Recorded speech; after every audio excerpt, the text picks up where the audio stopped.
আমার মূল কথা হচ্ছে কোনটা জানেন, মেয়েটাকে গেলে ক্ষতি করে নাই।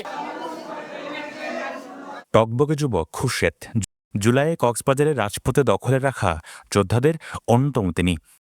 হাসিমুখী বিনয়ে থাকা খুরশেদ দুর্বৃত্তের ছুরিকাঘাতে নিমিষেই বিদায় নিল পৃথিবী থেকে। তার মৃত্যুর খবর ছড়িয়ে পড়তে শহর জুড়ে পর্যায়ে কান্নার রোল। আহাজারিতে ভারী হয়ে ওঠে কক্সবাজার সদর হাসপাতাল।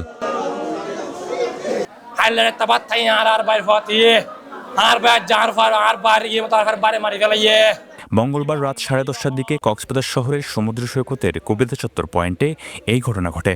এই ঘটনায় এখনও কাউকে আটক করতে পারেনি পুলিশ। নিহত খুরশেদ শহরের পাহাড়তলি এলাকার বাসিন্দা। সমুদ্রের গর্জনে ভিন্ন স্বাদের সামুদ্রিক খাবারের ভরপুর আয়োজন উপভোগ করতে আজই চলে আসুন প্যাসিফিক বিচ লাউঞ্জ ক্যাফে কক্সবাজারে। তার মৃত্যুর খবর ছড়িয়ে পড়ার সাথে সাথে হাসপাতালে ভিড় জমায় স্বজন, জোলাযোদ্ধা ও রাজনৈতিক সহকর্মীরা। প্রতিবাদের ঝড় উঠে সর্বত্র। ওনাকে এখানে নিয়ে আসছি, আমার ফ্রেন্ড, আমি ও আরেকটা ফ্রেন্ড ছিল। জানা গেছে মঙ্গলবার রাত 10টার দিকে কবিতা চত্বর পয়েন্টে যায় জুলাযোদ্ধা ও ছাত্রদল নেতা খুরশেদ আলম। পরে 10:30টার দিকে তারিন নামে এক নারী খুরশেদের নিকটাত্মীয়দের মুঠোফোনে জানায় খুরশেদকে ছুরিকাঘাত করা হয়েছে। স্বজনরা দ্রুত গিয়ে উদ্ধার করে তাকে হাসপাতালে ভর্তি করে। পরে কক্সবাজার সদর হাসপাতালের কর্তব্যরত চিকিৎসক মৃত ঘোষণা করেন। খুরশেদকে পরিকল্পিতভাবে খুন করা হয়েছে বলে দাবি তাদের। কোনো নাই ভাইয়া, দুই কথাই শুদ্ধ কথা বলে না ভাইয়া, দুই কথাই। ভাইয়া থেকে সর্দি হয়েছে, জ্বর হয়েছে অনেক, হাসপাতাল থেকে বাসায় গেছে, বাসা থেকে বাইরে হয়েছে মাগরিবের সময়। আমাদের এলাকার বড় ভাইদের সাথে কথা বলে তারপর বাইরে হয়েছে। বাইরে হওয়ার পর দেখতেছি তো এখানে কি কবিতা চক্কর গেছে, মেয়েটা হয়ে গেছে। চাইলে তো মেয়েটার ক্ষতি করতে পারতো। আমার মূল কথা হচ্ছে কোনটা জানেন, মেয়েটাকে গেলে ক্ষতি করে নাই। হচ্ছে আড্ডা, আমাকে 11টা বাজে ফোন দিয়ে বলতেছে আমরা বাসায় ঢুকেছি, খুরশেদকে ছুরি মারছে। আমি জাস্ট এতটুকু জানি, এসে শুনতেছি এই অবস্থা। কি অবস্থায় পেয়েছেন তাকে? আমি তো পেয়েছি এখানে তাকে লাশ অবস্থায়, আমার বন্ধু লাশ অবস্থায়। এখন তা বলতেছে ছুরি তার হাতে পায়ে সব জায়গায় আঘাত।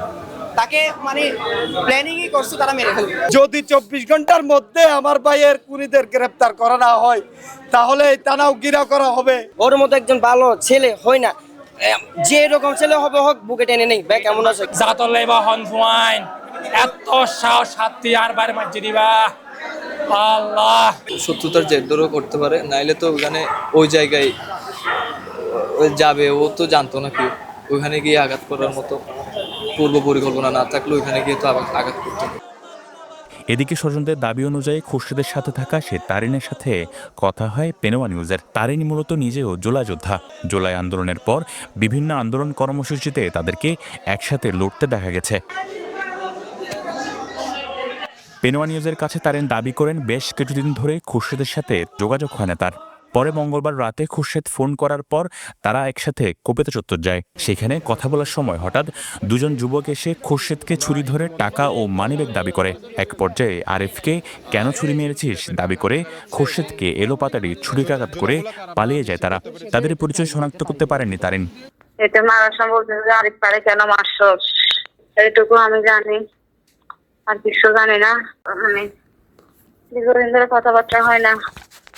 পরে হঠাৎ করে দুটা সে বাচ্চা কবিতা চত্বর থেকে নামছে, নেমে বলতেছে যে কি আছে দে, মাল বের কর, আছে বের কর। আমি বলছি যে খুরশেদ দিবে। এতে মারার সময় বলছে যে আরিফ পারে কেন মারছস, এইটুকু আমি জানি, আর কিছু জানি না। তারিনের দেওয়া তথ্য অনুযায়ী আরিফ হলেন শহরের বাহারছড়া এলাকার বাসিন্দা। তার বিরুদ্ধে ছিনতাই, কিশোর গ্যাং কালচার সহ বিভিন্ন অপরাধের অভিযোগ রয়েছে। গত 5 মার্চ কলাতলিতে ছাত্রদলের একটি গ্রুপের সাথে আরিফ গ্রুপের সংঘর্ষ হয়। এতে উভয় পক্ষের কয়েকজন ছুরিকাহত হয়, আহত হয় আরিফও। এদিকে পুলিশ জিজ্ঞাসাবাদের জন্য তারিনকে হেফাজতে নিয়েছে। তারা বলছে ঘটনার ক্লু উদ্ঘাটন ও অপরাধীদের গ্রেপ্তারে কাজ করছে।